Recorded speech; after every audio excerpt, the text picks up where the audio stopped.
Bem-vindos a mais uma aula e hoje será mostrado como ter duas janelas no mesmo código. Essas janelas que podem ser inseridas são como a nossa interface base, portanto elas podem ser populadas com widgets, eventos, métodos e atributos. Então vamos começar. Em nossa janela principal da classe tela, eu vou criar um botão.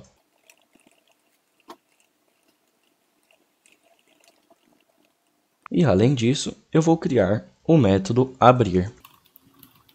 E dentro desse método nós vamos ver como criar e abrir uma nova janela. Entretanto, não vamos deixar o código feio, escrevendo todo o conteúdo da nova janela dentro do método abrir. Portanto, fora da nossa classe tela, nós vamos criar uma segunda classe, com o nome que você quiser. Então, eu vou colocar class janela 2. E com essa classe janela 2, nós vamos repetir a sintaxe que criamos na classe tela. Isso é, copiar o método de inicialização e dentro desse método, nós vamos definir uma variável que eu vou chamar de self.nova, que vai ser igual a master. E para não haver confusões, eu vou definir um título para essa nova janela, através do método title. E vou colocar como janela secundária. E vou também definir um título para a nossa janela base, a janela principal da classe tela. Então, self.nossatela, que é o master.title, vou colocar como janela principal. Agora podemos prosseguir com a abertura da nova janela.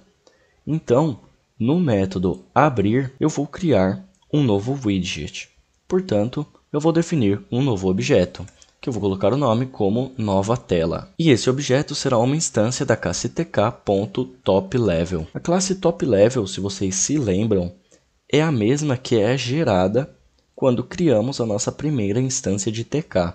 E essa instância de tk torna-se a nossa janela principal, pois passamos a janela raiz para o nosso master. Logo, quando nós criamos essa instância de topLevel, nós estamos criando uma nova janela idêntica. Entre os parênteses, nós devemos informar, assim como em qualquer outro widget, qual é o espaço que o irá comportar. No caso, nós vamos dizer que esse espaço será a janela atual, self.nossatela. Portanto, é perceptível que a nossa nova janela será dependente da janela principal, da janela base. E agora, na linha seguinte, nós vamos chamar a classe janela2 e passar para o seu master a instância da classe topLevel. Com isso, nós temos uma nova janela sendo aberta quando o usuário clicar no botão.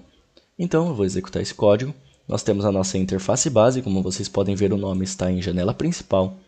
E se eu clicar em abrir interface, será aberto a nossa janela secundária. Porém, a antiga janela continua no mesmo local, permitindo que o usuário clique várias vezes no botão de nova janela.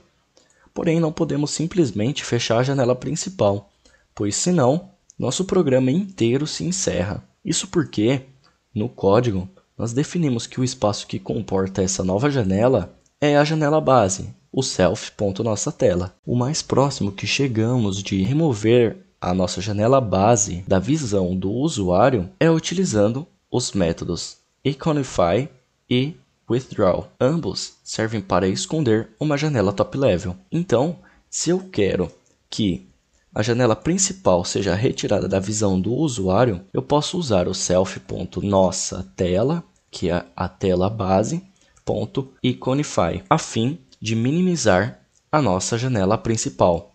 Então, se eu clicar em abrir interface, essa outra janela foi minimizada. Como vocês podem ver, ela continua acessível para o usuário. Entretanto, se eu quero que essa janela realmente desapareça ao invés de minimizar, não sendo possível utilizá-la até eu informar no código, eu posso utilizar o método withdraw. Porém, ao utilizar esse método, nós teremos que em algum momento do código encerrar a janela que está escondida, no caso a janela base, ou voltar ela para a visão do usuário. Então, o que a gente pode fazer na janela 2 é definir um novo argumento, que eu vou chamar de root, ou raiz. E quando chamamos essa classe aqui no método abrir, passamos como valor para o argumento root o self.nossatela. Desse modo, a classe janela2 vai entender que temos o self.novaTela, que será